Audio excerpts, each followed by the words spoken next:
도둑이야! 저 알바생이 훔친 거라고요. 백화점 명품관이 순간 얼어붙었습니다. 20살 아르바이트생의 손가락 위 낡은 반지 하나. 모두가 손가락질했지만 아무도 몰랐습니다.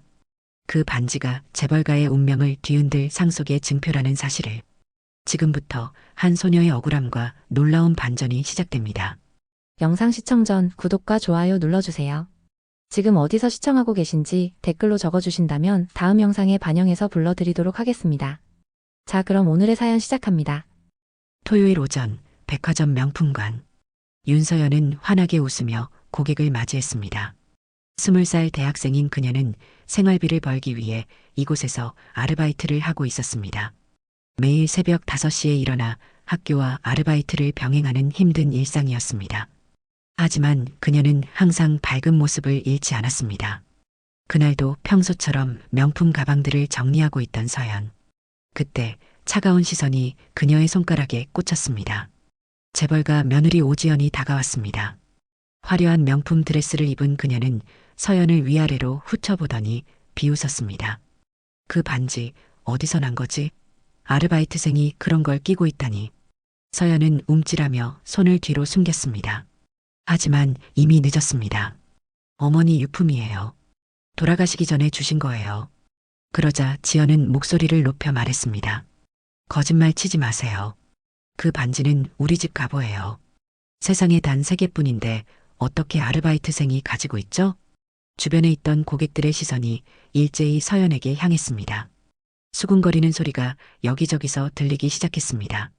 아르바이트생이 저런 반지를? 그게 진짜라면 몇천만 원은 할 텐데. 설마 훔친 건 아니겠지? 요즘 그런 일이 많다던데. 지연이 더욱 큰 소리로 외쳤습니다. 이런 뻔뻔함이 어디 있어요? 도둑질해놓고 어머니 유품이라니. 서연의 얼굴이 창백해졌습니다. 왜 모두가 자신을 도둑으로 보는 걸까? 그 순간 숨조차 막혔습니다. 어머니가 돌아가시기 전 마지막으로 끼워주신 소중한 반지였는데 어머니는 분명히 말씀하셨습니다. 할머니가 주신 거라고. 고객들이 하나둘씩 휴대폰을 꺼내기 시작했습니다. 이거 촬영해야겠다. 요즘 이런 사건들 온라인에서 난리잖아. 서연은 더욱 당황했습니다. 촬영까지 당하게 된다니. 지연이 승리한 듯 외쳤습니다. 도둑이야. 저 아르바이트생이 훔친 거라고요. 다들 봐요. 점장이 급하게 다가와 당황한 표정으로 말했습니다. 이런 일이 생기다니. 경찰을 불러야겠습니다. 서연이 절망적인 표정으로 말했습니다. 아니에요. 정말 어머니가 주신 거예요. 그 순간 서연이 당황하여 뒤로 물러서다가 가방에서 무언가 떨어졌습니다. 점장이 바닥에서 집어든 건 낡은 메모지였습니다. 거기에는 초승달 문양과 JS 이니셜이 선명하게 적혀 있었습니다. 오래된 종이는 누렇게 발해 있었고 모서리는 헤어져 있었습니다. 지연의 눈빛이 크게 흔들렸습니다. 그 문양은 분명히 박가의 상징이었습니다. 봐요. 역시 우리 집 갑오 맞잖아요. 이 문양까지 똑같다니. 이제 확실한 증거가 나왔네요. 서연은 필사적으로 고개를 저으며 외쳤습니다. 아니에요. 정말 아니에요. 어머니가 직접 끼워주신 거예요. 하지만 주변의 웅성거림은 점점 커져만 갔습니다. 고객들이 더욱 거세게 수군거렸습니다. 저런 아이가 명품 매장에서 일하다니. 관리가 정말 안 되는 거 아니야? 저렇게 뻔뻔할 수가 있나? 휴대폰으로 촬영하는 사람들이 늘어났습니다. 이거 온라인에 올려야겠다. 요즘 핫한 사건이잖아. 서연의 손끝은 심하게 떨리고 눈빛은 점점 흐려졌습니다. 이제 누구 하나 그녀의 편은 없어 보였습니다. 서연은 눈물을 간신히 참으며 떨리는 목소리로 말했습니다. 정말 어머니가 주신 거예요. 거짓말 안 해요. 지연이 냉소적으로 말했습니다. 증거도 나왔는데 아직도 거짓말이에요? 정말 뻔뻔하네요. 점장이 경비원에게 신호를 보냈습니다. 이런 상황에서는 절차를 따라야겠습니다. 그때 자동문이 열리는 소리와 함께 검은 양복 차림의 위험 있는 사내가 들어왔습니다. 모든 직원들이 긴장한 표정을 지으며 허리를 숙였습니다. 50대 박도연 부회장이 당당한 발걸음으로 들어와 상황을 파악했습니다. 그의 얼굴은 차갑고 단호했습니다. 평소에도 엄격하기로 유명한 그였지만 오늘은 더욱 험악한 분위기였습니다. 반지를 자세히 본 도연이 고개를 끄덕였습니다. 맞습니다. 우리 가문이 가보입니다. 이 각인과 문양은 우리 집에서만 사용하는 것입니다.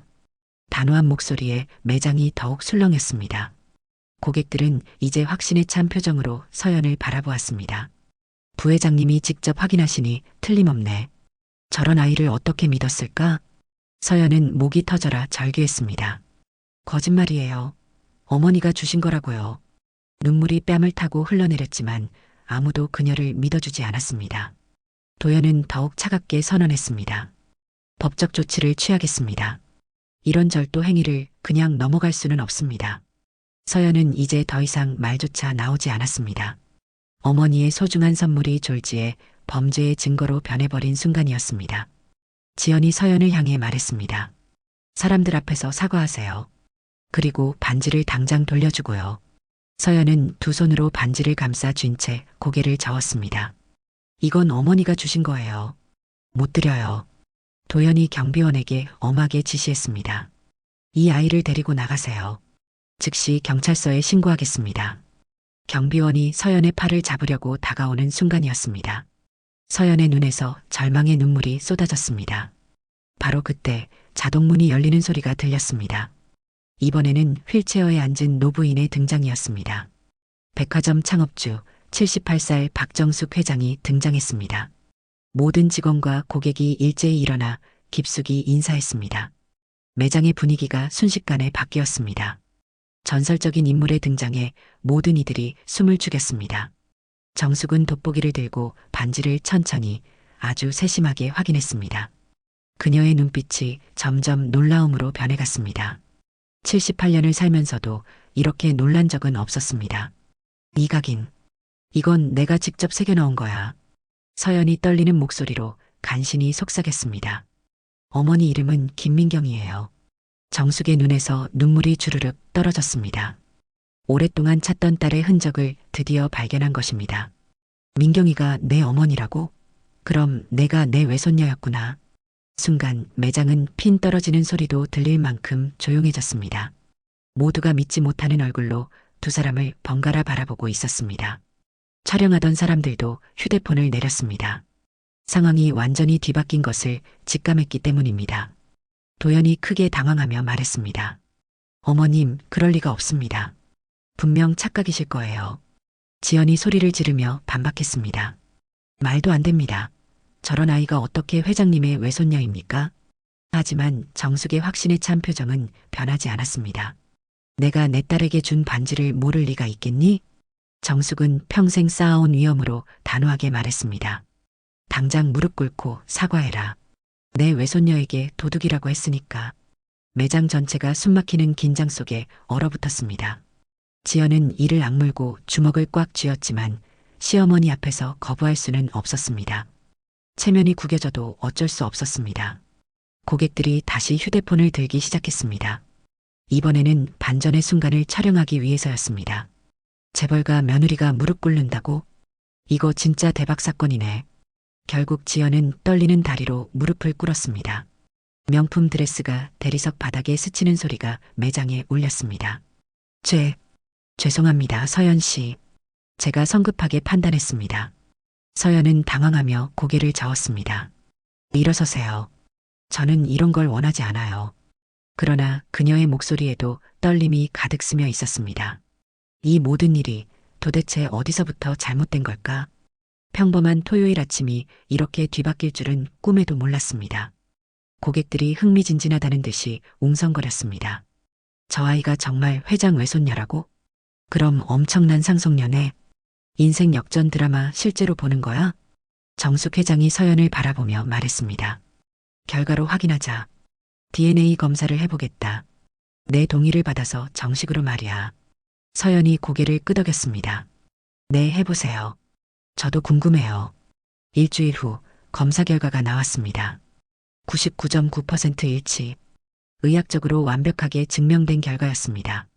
서연은 창업주의 확실한 외손녀였습니다. 더 이상 의심할 여지가 없는 혈연관계였습니다. 정숙 회장은 서연을 개인적으로 만났습니다. 백화점이 아닌 조용한 카페에서였습니다. 이제 확실해졌구나.